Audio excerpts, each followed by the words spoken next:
U2 are playing the Sphere, there's casinos, a lot of U2 tracks also playing I would as well. love that versus the weather outside is frightful. Still a month to go, right? Still November. Yeah. It should be a crime. It's not December yet. Stop it.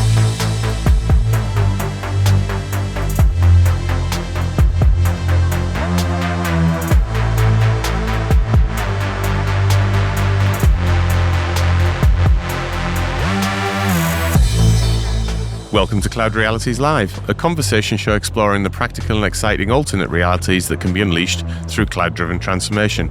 I'm Dave Chapman. I'm Sjoukje. And I'm Rob Kernahan. And we are on day 2 in Vegas. Lot going on. There is, Dave. It's a really busy event, isn't it? I mean, it's just literally people everywhere, which is in a good way. Lots of life. That's right. Lots of life. That's right. Although now it's number 3 for me. A lot more experience, know what to do. I'm savvy.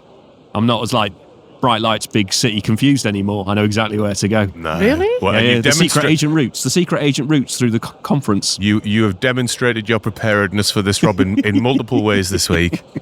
Any luck with the mouse yet? No, David. That's been a bit of a bust for me, actually. Yeah. A disappointing moment, I feel. I was so confident, and it's just not worked. In this show, I'm delighted to say we're actually going to be joined by 2 guests. We're going to talk about 2 different sectors. We're going to talk about automotive first, and then a little later on in the show, we're going to be joined by another guest to talk about financial services. But before we get to that, let's introduce our guest for automotive. And I'm delighted to say we're joined by Keith Mulder, who's the partner strategy leader for AWS Automotive Manufacturing. Keith, great to see you this morning. How are you? I'm doing wonderful. So great to see each of you, and again, to be celebrating the great success here at reInvent. Yeah. So, yeah.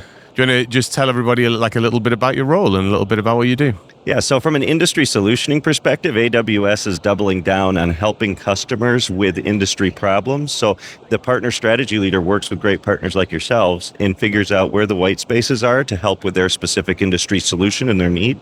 And so that's what the partner strategy leader role does. So, and we'll talk about it in a second. But I mean, automotive, what a sector to work in at the moment. Like, probably one of the sectors that's undergoing most digitalization and transformation in the market, I would say. It's impressive. And again, I think there's a lot of energy around that, and then manufacturing as well. I mean, really, how do we get to what's next? And software is a big part of that. Great. Well, look, we're going to come to that in a second, and there's so much to talk about with automotive, but I've got to raise a really important point, Rob. I can't help but think it's going to be at my general expense, but actually, it's not. Is it not? It's a sad thing, isn't it? Yeah, it is. Can you guess what I'm going to say? Is this a producer incident? No, it's not a producer. It's sorry, no, yeah. Oh, you know what it is? Going to say, yeah. Do you know what it is? Tell us. It's the monkey. Yeah. So we have a mascot on the show, which if you've seen us live, we have a monkey that travels with us globally. It's been stolen. It's gone. Yeah. I mean, like you walk in, when you come in, there's security guards, you get your bag searched, but our monkey has been stolen. I think somebody thought it was a freebie swag giveaway, and they've gone, "Oh, I'll have that." Thanks. I think that's the generous take on it. But yes, I mean, I could see why that mistake might get made. But I feel a little bereft. With that monkey's been everywhere with us. I know. All around the world, all around Europe and the US. It's I slept badly on it. It's traumatizing. Yeah. It's a Jeep thing to leave a rubber ducky on Jeeps, and they collect it all around the world. Maybe that's the new thing for the monkey. You go find podcasts and you bring monkeys, and you just, instead of having one, you give it away. That's not a bad thought. I thought you were going to suggest that we were going to get one of those situations where we get ransom texts where they're holding up the monkey with like today's newspaper in Sydney or something like that. And be like, if you want to ever see this monkey again. No, pay it forward to the monkey, because then the podcast will be like, we have a monkey today. We don't know where it came from. We're not sure why. And it could be your theme that starts influencing podcasts, right? I like that. You just drop the monkey off, and then another podcast takes care of it for a while. Maybe that's the future of the monkey. That could be the future. That could be, well, look, we'll go. We'll try and solve that before the end of the week. So Keith, let's get back to the conference and the serious business of announcements. So it's, as usual, the last 24 hours have seen some fairly rich announcements, and I'm sure we're going to see more as day 2 progresses. But what's really resonating for you at the moment?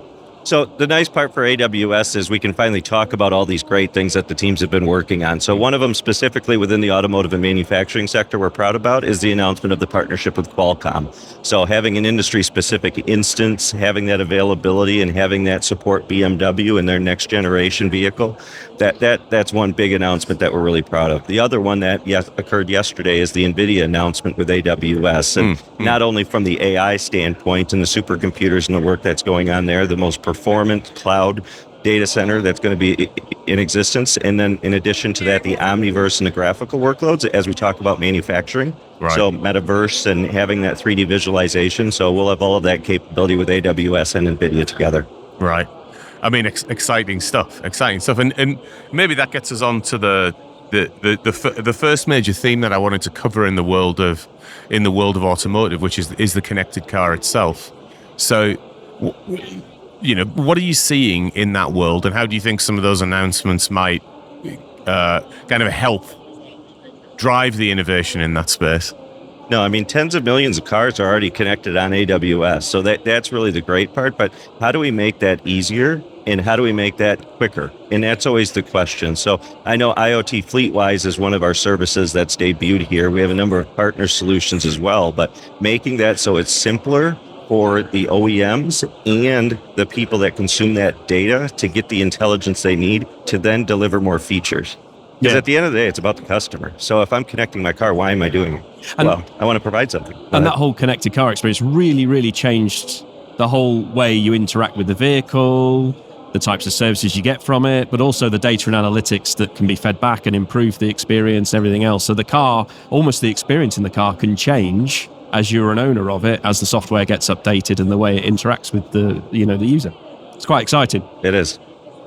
Well, it goes to that point, doesn't it? Which is the car becomes almost a software platform in its own right. I mean, is it overstretching to say, do you think, that the car could be, it is almost like a mobile phone with wheels? That's the term, cell phone on wheels. So, I mean, that's what people expect because, back years ago, you didn't expect your car to have that connectivity. You bought it because it looked good. You bought it because of those other things. Well, now people are used to their cell phone. They're used to having their apps, their personalization, and they want to use it their way.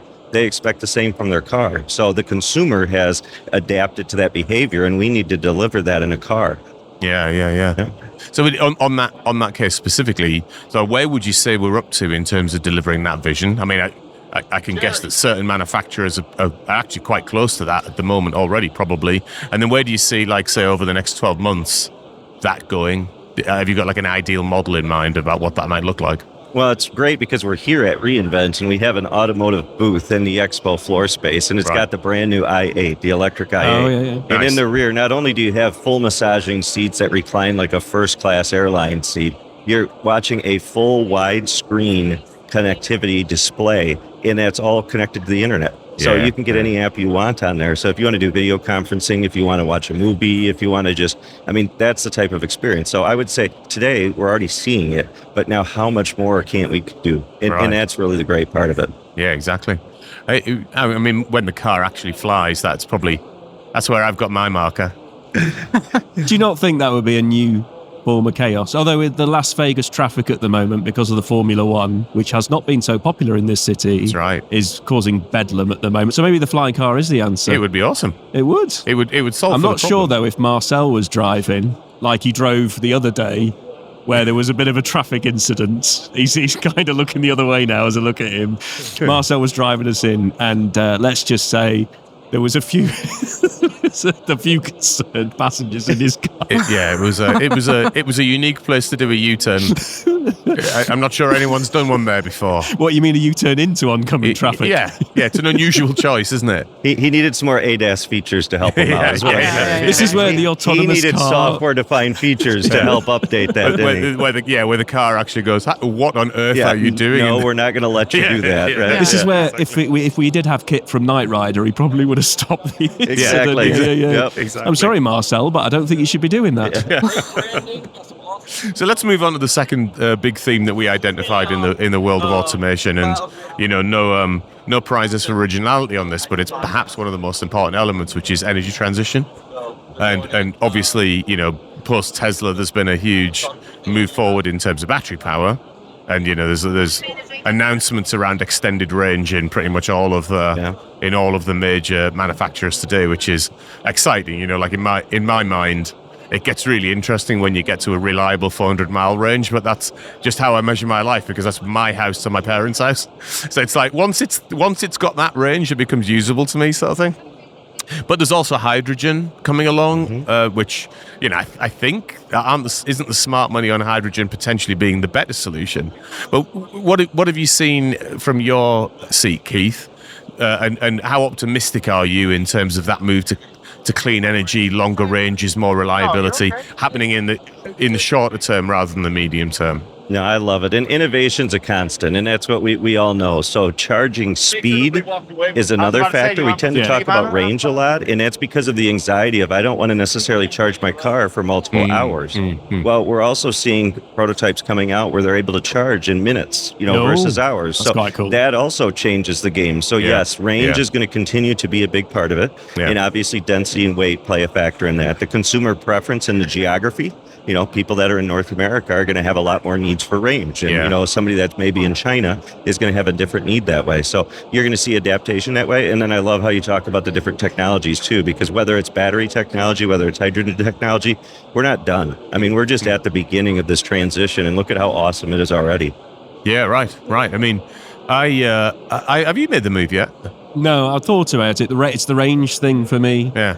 Which is if you could get the charging speed up to a couple of minutes, the convenience is there, then I probably would transition at the moment. But it's the really long journeys having to stop, I think, is still a barrier for a lot of people. Also, sometimes the charging infrastructure isn't quite up to where it needs to be as well. So there's almost a structural thing that countries need to get over to be able to make it, more compelling as well. I think that's right. Infrastructure plays a big part. What about you, Sjoukje? Have you made the move yet? My next car will be a plug-in hybrid. So I will get that in a couple of weeks. So right. Oh, in a couple of weeks. Yeah. New house and new car. New house, new car. It's all going on. Everything's changed. Going on. Big changes. Yeah. Well, Marcel, our producer, he's an innovator. He's a massive convert, isn't he? He is. He talks a lot about the experience changing a lot as well. He gets very excited about electric cars. I wonder if he drives that car into oncoming traffic when he's home as well. Yeah, he will do that as well. He's got the opposite extreme, hasn't he? Because he's also got a version. Was it Type 2 Land Rover? Yeah, so Type 2 original Land Rover at one end of the spectrum. But you could drive that into oncoming traffic. It's built like a tank. Yeah. Nobody will want to hit him. Exactly. It's indestructible. All right, and then moving on to the third major theme, which I think has got really important relationship to how people interact with these strange objects called cars, and it's around changing buying patterns. So obviously, historically, a car has been something that you've either owned or you've leased for extended periods of time. And you get and develop relationships with them. And I think what we can see, again, in common with utility buying across varying different sectors at the moment, convenience and not owning necessarily the asset and being able to just walk up to cars on the street and rent them for a couple of minutes. There's a really, really loud presentation that's just kicked off next to us, and it's episode. Sorry, you were doing so well. You were on, and then I could just see your face. I had two streams of thought in my head. It's like, I'm definitely going to try and get my point out about changing customer buying habits, but at the same time, what on earth are they on about behind me now? So excitable. They're talking about firewalls, Dave. Yeah. Well, you can see why they get so excited. It's a network booth, after all. Network's the most fun part of any technology. Yeah. But anyway, Keith, coming back to that, changing buying habits. And so first of all, what are you seeing in terms of that shift? And are you really seeing like a wholesale move towards sort of convenience relationship to car away from ownership relationship? And has that impacted the numbers in the sector that you can see? And then we'll come on to is it really your car at that point? So demographics have been really interesting to watch because if you look at the emerging population, if you will, those that are entering driving age, they're not getting their licenses quickly. It used to be when you were going to be at that age, you were so excited. You're like, I can't wait to actually drive a car. Well, now a lot of people are immersing themselves through technology. So they're not necessarily having to drive to their friend's house at that age. So I think that's been one factor of it. That's a good point. It's less it's a very good emotional. point, actually. So if I can get around and where I need to, do I need to own it? And so I think you saw that coming on. Now, what changed? I mean, sharing was a very large part of it, and we saw a lot of growth in there. And then we had, obviously, COVID that occurred. And so I think in some ways that reversed that a bit, where then people said, I don't know if I want to share as much. But I think we're seeing that come away again, and we're seeing more of a resurgence, if you will, of people that are saying, I'm okay not owning it. I'm okay using an app to do it as long as it's convenient to me in an urban population. Now, does that impact the quantity of cars? No, I mean, you're still going to need the vehicles in order to support it, but the type of car you have is going to be different. And that comes back to the software personalization. Because when you enter that car, if it knows who you are and it configures to who you are and what you want, that's going to be a lot more personal to you than owning this specific So you carry your contextual experience with you rather than the metal box that you're sitting in. Exactly.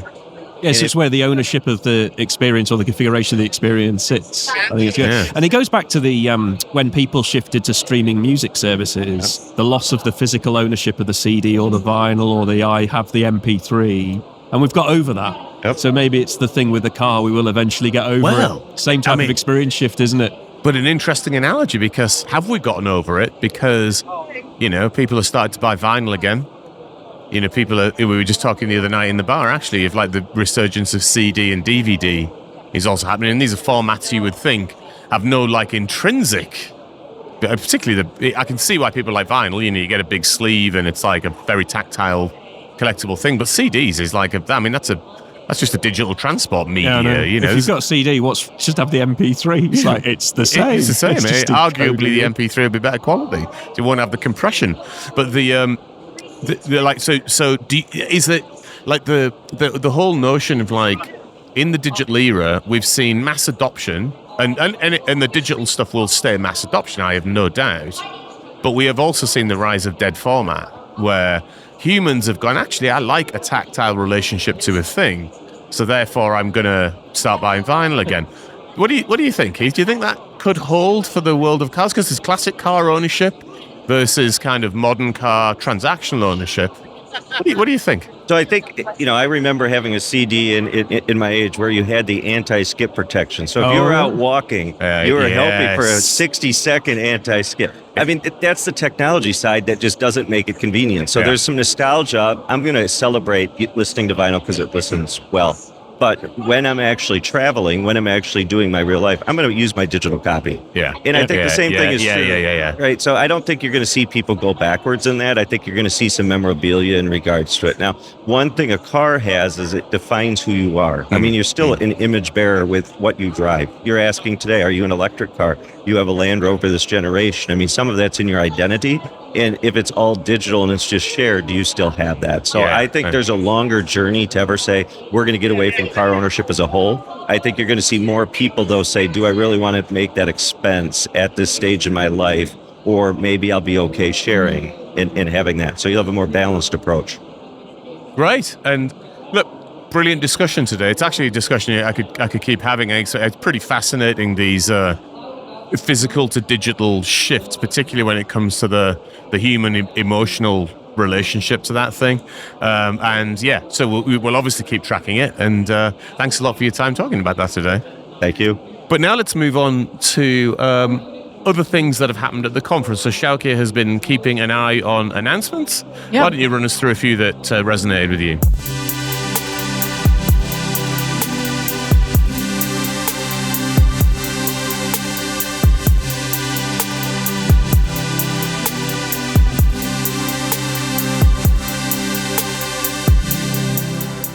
Yeah, a few that resonated with me were around storage this time, and the main theme here is again around cost efficiency and effectiveness, but also about performance. Like for instance, the Redshift serverless service with AI-driven scaling, all around efficiency as well, and the new Amazon S3 high performance storage classes. So all around performance, all around cost efficiency. And I think the automotive industry will benefit from these services as well, right? Very much. And so we're looking a lot at HPC-driven workloads. So if you just think of the simulations we can do now versus building physical products, you can do it all virtually, and it's all about time to market. So the quicker we can go. But if you can spend 10, 20,000 cores and you can do this calculation, you want to make sure your storage has no latency in it. So I love the announcement today. And in addition to that, the Gen AI capabilities are similar. I mean, It is just a lot of horsepower that's being used. And the quicker we can go, and what I love about it is it's cheaper. I think that has been a big theme for me. If you properly architect it, there is a massive cost and efficiency advantage at the end of that. And with these platforms that we're talking about, the level of compute and storage that they needs these type of architectural approaches to make it work properly. Yeah, so it's achievable. Any more? No, those were storage. we already covered a couple of those storage and databases on our first recording, and it's continuing. It's the main theme around databases and storage. So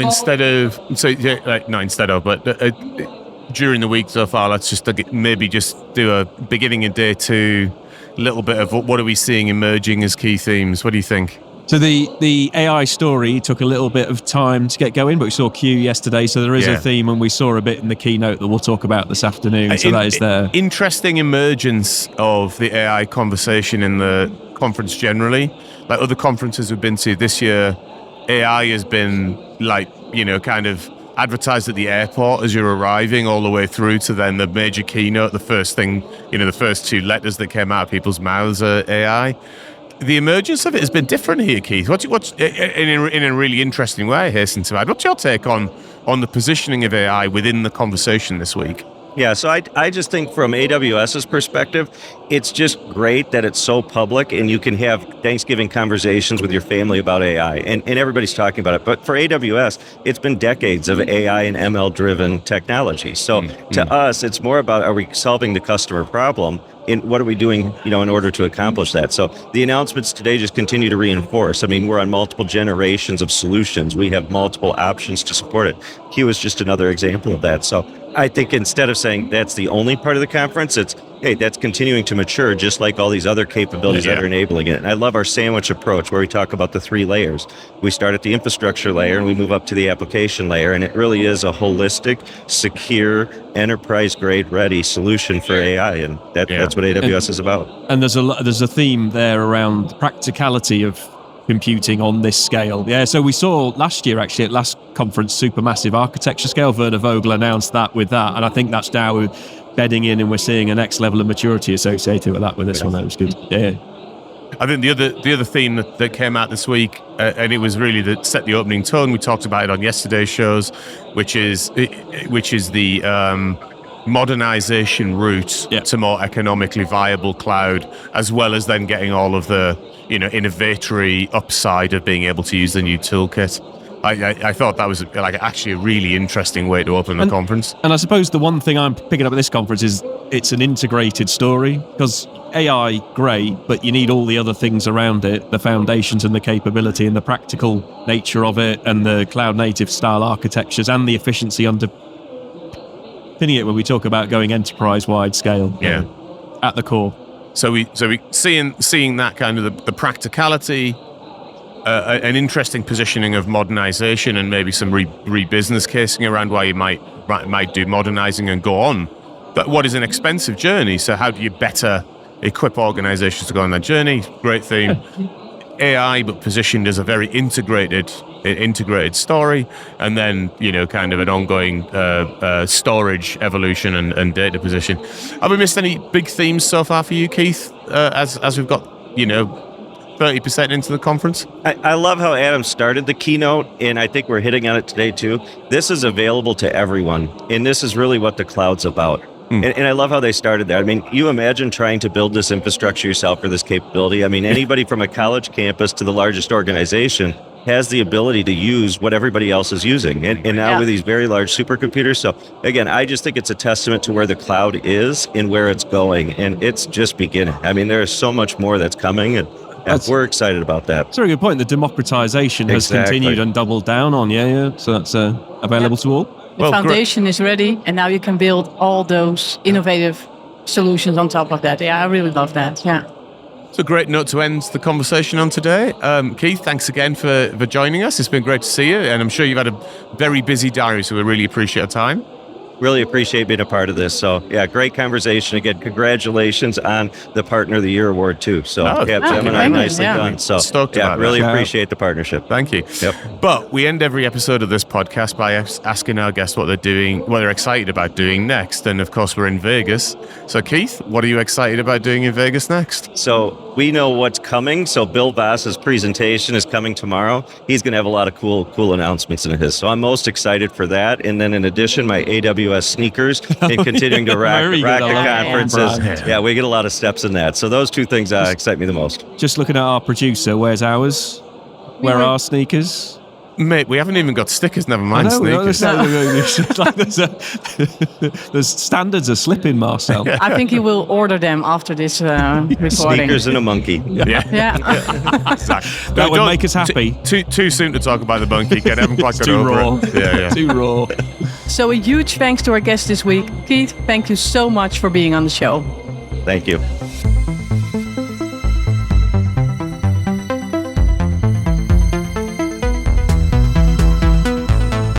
But this afternoon, I am delighted to say we have Melissa Dougherty with us, who is the Director of Partner Sales for Global Financial Services at AWS. And we're going to have a view into the financial services market and the impact of digital in there. However, before we do that, just a bit of a catch-up on the show itself. Rob, how you doing? How's it been? It's all right. It's good. Halfway. Well, I think we're over halfay through now. Halfway. I think we are by time. Yeah. So surviving, shall we say? How about you, Sjoukje? You good? I'm very good, yeah. What have you been up to so far? I've checked out the experts square over there. Lots of cool stuff going on, new technologies. I would have to say that the Q booth is heavily visited. Is it? It is. Yeah. You see it working? I've saw some demos, yeah. Cool. You look good? It looks very good. Yeah, very impressive. I'm looking forward to seeing it. We might talk about Q in a little while. It's good stuff. But I've got a very important update on Rob's search for a mouse. Oh, and I thought what was particularly excellent was Rob's wife's got involved in this. So Melissa, just to bring you up to speed of something that's quite unbelievable. So Rob, who is he sets himself out as being a very prepared traveller. Oh. Let's just say, to cut a long story short, it's not really held together on this trip. And we've been tracking it as we've been going along the week. And one of the things that Rob's tried to do was he'd left his mouse at home. And so he comes up and he goes, I left my mouse at home. I'm going to go and try and find one as a bit of swag. And I was like, can you get mice as swag?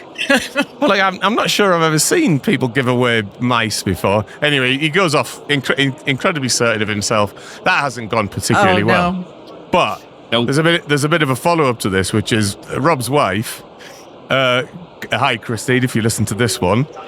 Listened to one of the shows yesterday and texted him and said, I did mention when we left the house that we had time to go back and get a mouse, and he in his absolute confidence said, no, we don't need to do that. I'll pick up one as swag. Hubris, Dave. Hubris, I think we call that. Yeah. So I was reminded very early on this morning that I'm an idiot. Yeah.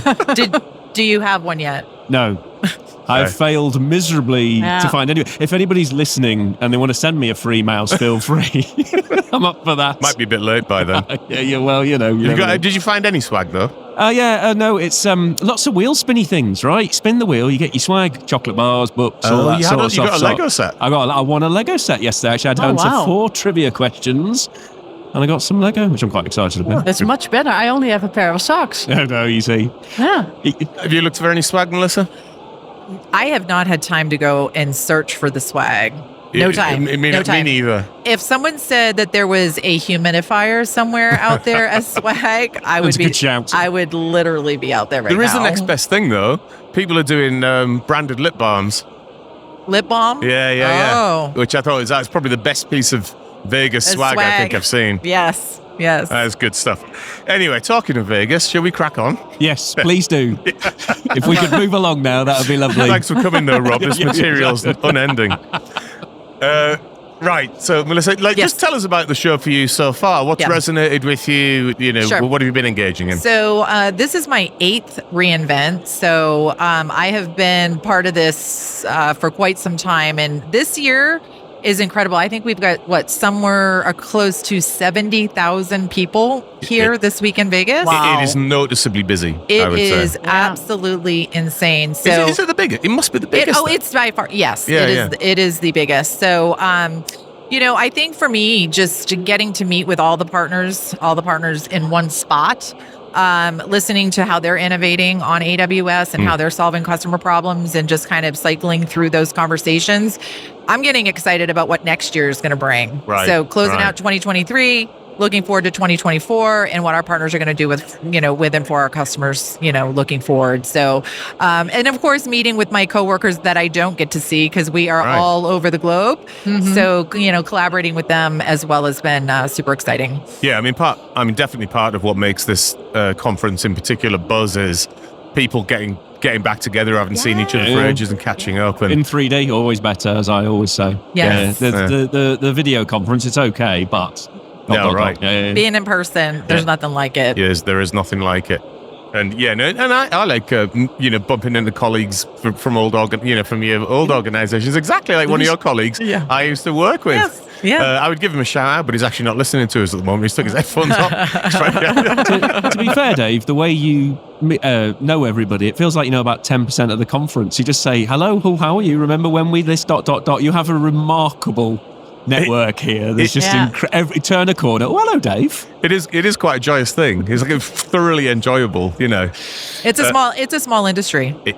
It feels really big, but it's really very small. And you work in a few sort of organizations, and then you get, with sort of, and I mean this in a positive way, with the level of attrition that tends to happen in tech. Sure. Your network spreads really quickly. I love it. Yeah, I love it. Anyhow, should we talk about your day job and what that's like? So tell us a little bit about your day job to start with. So 9 years at Amazon, and the last 2.5 years I have been leading a team that supports our partners within Global Financial Services. So what that means is we have 63 global financial services customers, and my team specifically supports all the partner motions for those customers. So think across our technology partners, our systems integrators, global systems integrators. My team is responsible for partnering with those organizations and bringing solutions to our customers. Right. Amazing. So you must be right at the heart of what I think Amazon referred to as the power of three? Yes. You want to just tell us a little bit about that and maybe why that's important? So this is, the power of three for us has really been sort of an evolution. So thinking back 9 years ago, hyper-focused on selling our native services, that's what it was all about, consuming on our platform. Within the last couple of years, that's really sort of transitioned to being more, think about it from a Lego perspective, right? You've got our native services, and then you have our ISV or technology partner solutions that build upon that. Customers don't come to us and say, hey, we want to buy EC2 or S3. They're looking to us to really solve their problems, and our services are not going to solve all of their problems. Right. So really identifying based on what the customer wants to do, which ISV or technology partner we are going to partner with, bring in the right GSI or SI to help, and really provide an end-to-end solution for our customer. And it varies, right? So within Global Financial Services, we have insurance customers, we have banking customers, payment customers, all with very different problems and very different applications that they're trying to move or innovate upon. Right. And how do you find that the dynamic works? Like what does good look like in terms of setting up like those three organizations plus customer in a way that can collaborate? Yeah. So, at Amazon, we always work back from the customer, right? So really all, starting from either us or our partner being, it could be GSI, SI, or ISV, really starting and working backwards from the customer wants to achieve. And then the three of us sitting at the table, working with the customer on mapping out what does that solution actually look like. Customers are very overwhelmed, especially when you look at anything that's maybe in the data space. So many partners that you can use in the data space. The customers are like, which one do I use? Where do I go? How do I do this? So when you have various parties or various partners sitting at the table, it really helps the customers conceptualize really what the solution is going to look like, when it's done. Yeah, and I think there's a nice part about, just like the more brains and perspectives you get in the room, the better the output, right? The better the solution. It is.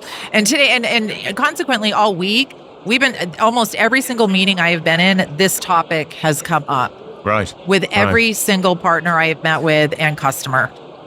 I think if you look at the sector, and we've heard over the last 12 months, the sovereign story become a lot stronger with AWS, and financial services is a heavily regulated industry. I'd be interested to get your viewpoint on how you're rising to meet the challenge of the regulator and bringing that security and risk profile to the solutions of this power of three. Yeah, so we've got a dedicated team for global financial services that this is all they do.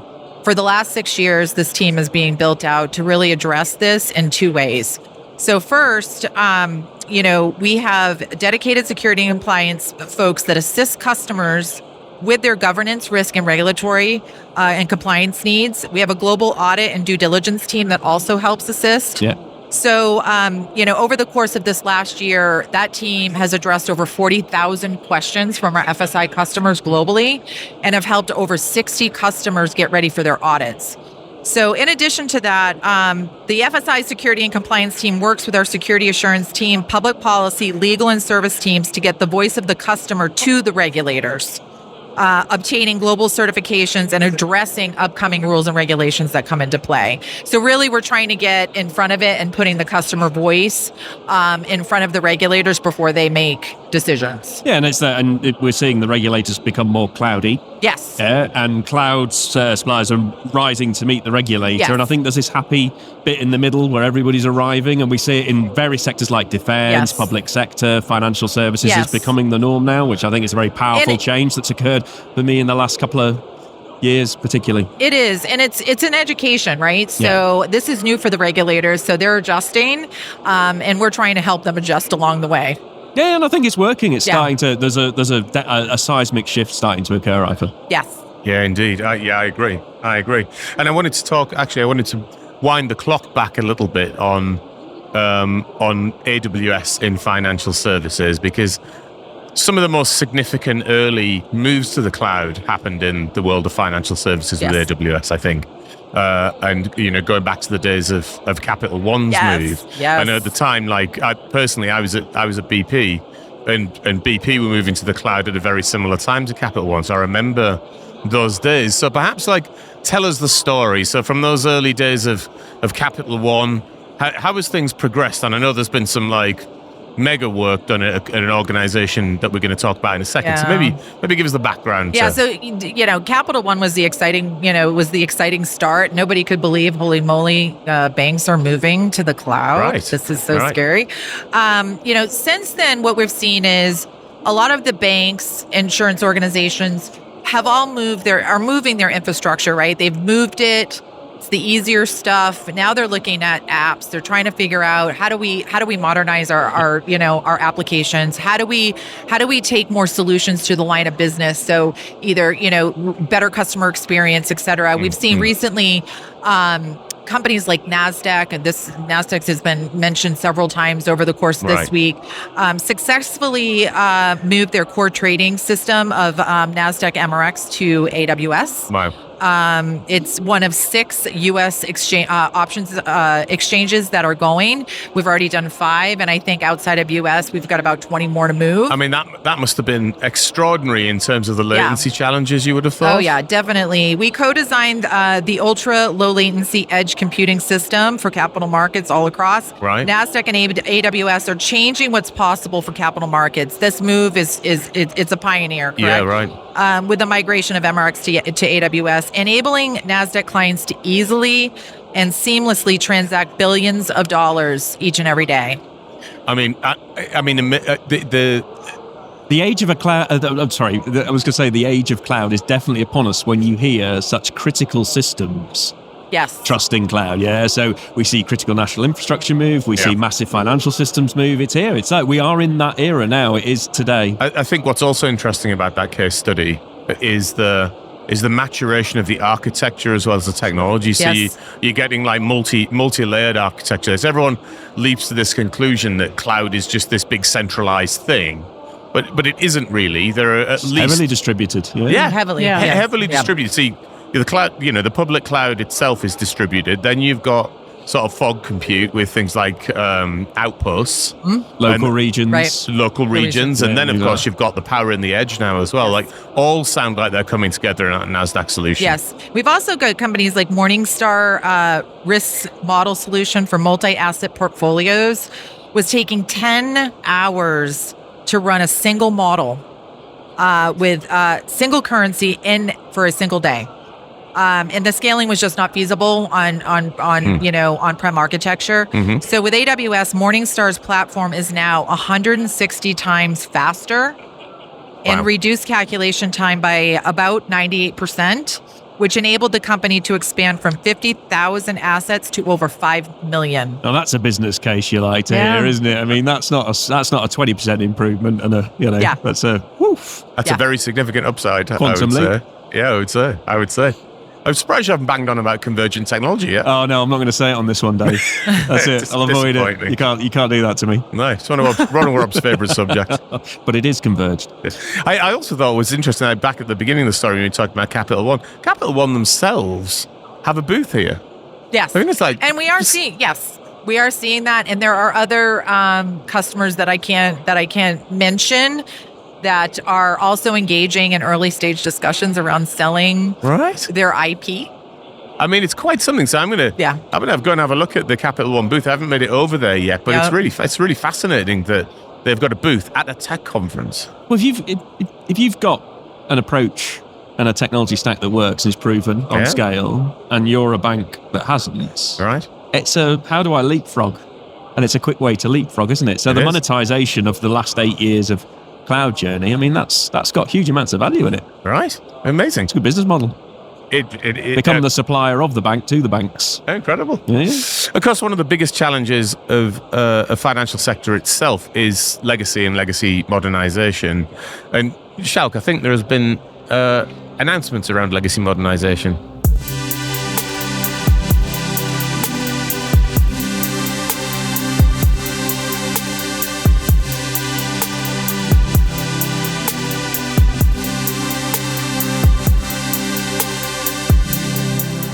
Yeah, there are. Yeah, on mainframes, some announcements were made yesterday that there is there are some new announcements on app testing features, file transfers. So, a question for you: do you say migrate or start over for mainframe applications? Yeah, so I think it's not migrate all at once. It's migrate pieces and parts at a time. Yeah. So that's what I'm finding our partners are doing. They're engaging with customers not to do full mainframe migrations, but by taking the mainframe apart and moving pieces that are not going to kill their business. Yeah. No, I mean, I mean that makes total sense to me. I also think I really wonder whether AI is going to be the thing that really substantially deals with mainframe modernization. That could be. That could certainly be. It feels like in terms of code migration, it's gonna do it, isn't it? Well, yeah, to a degree, though. There's a sizable amount of risk associated with that as well. Oh, so sure. you have to be very confident. Well, it's in never the going to technology. reduce your business risk. No, but it's you can see it starting to happen that they have to tackle that core, that big core. Yeah. We're now in, you talk about the third era, and they're still in the first era of compute. Yeah, And right. They've not even leapfrogged to the second, so you've got to deal with it at some point, haven't you? It's a jump. But while we're on AI, maybe to bring our conversation to a little bit of a conclusion. AI in financial services. What are you seeing? So our use cases really span across two dimensions. One is, improving the internal and external customer experience. And number two is increasing knowledge and worker efficiency. So when we're talking to our customers, they're dabbling in this more, I think, internally facing to see, how this is going to work. We do have a public case study out right now when NatWest is using machine learning and data analytics to engage and personalize messaging for its large customer base of about 20 million. So essentially, they've successfully deployed 100 machine learning models using SageMaker, with the goal of having thousands in the next 2 years. So essentially, the impact of the personalized messaging approach has been pretty significant, including saving customers in poor neighborhoods £500,000 in ATM fees within 6 months, reducing fraud, and enhancing overall customer well-being. So essentially, what they were seeing was ATM fees so in poor neighborhoods where there were ATMs, folks were using an ATM machine and getting charged, pretty exorbitant fees. Yeah. So they came up with personalized messaging to say to the customer, hey, if you go over here and use this ATM, you will not be charged. No, that's a good social. So I like that. That is, that's good.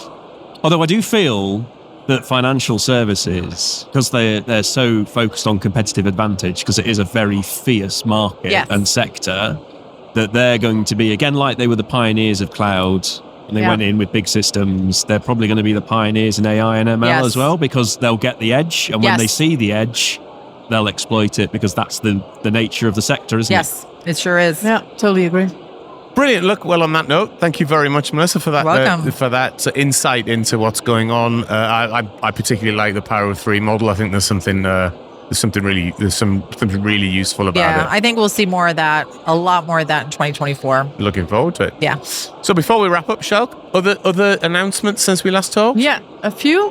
One on Secure Cloud, or several on Secure Cloud. More than 65 new controls on data sovereignty. Yeah. So very good.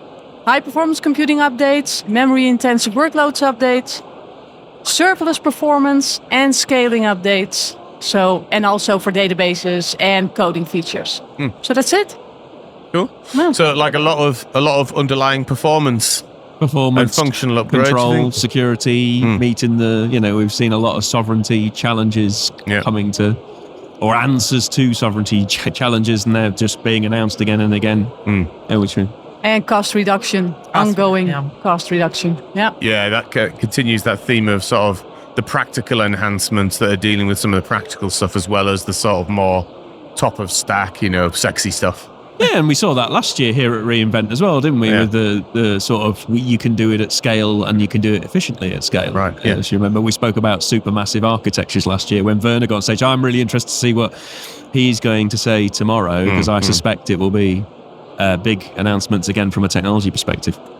Looking forward to that. Yes, me Brilliant. too. Well, Melissa, thanks again for spending some time with us this afternoon in what I'm sure is an incredibly busy diary. Oh, for sure. Never ending. No, never ending. But before we let you go, we end every episode of the show by asking our guests what they're excited about doing next. And since we're in Vegas, Melissa, what you're excited about doing next in Vegas? Oh, gosh. I'm excited, honestly, about going home. Yeah, amen. I'm with you there. And that rises steadily throughout the week, doesn't it? Yeah. The will to want to go. I mean, I love it. I love it here. I love it with my customers. But, man, it is a week. It is a week. It is a week. You know, wear good shoes, flat shoes. Well, good luck getting through to the end of it. We're halfway there. We're almost exactly at the halfway mark, I think. So, the end is in sight. Yes. So a huge thanks to our guest this week, Melissa. Thank you so much for being on the show. Thanks also to our sound and editing wizards, Ben and Louie, our jet-lag producer, Marcel, and of course to all of our listeners. We're on LinkedIn and X, Dave Chapman, Rob Kernahan, and Sjoukje Zaal. Feel free to follow or connect with us, and please get in touch if you have any comments or ideas for the show. And of course, if you haven't already done that, rate and subscribe to our podcast. See you back in the AWS reality soon.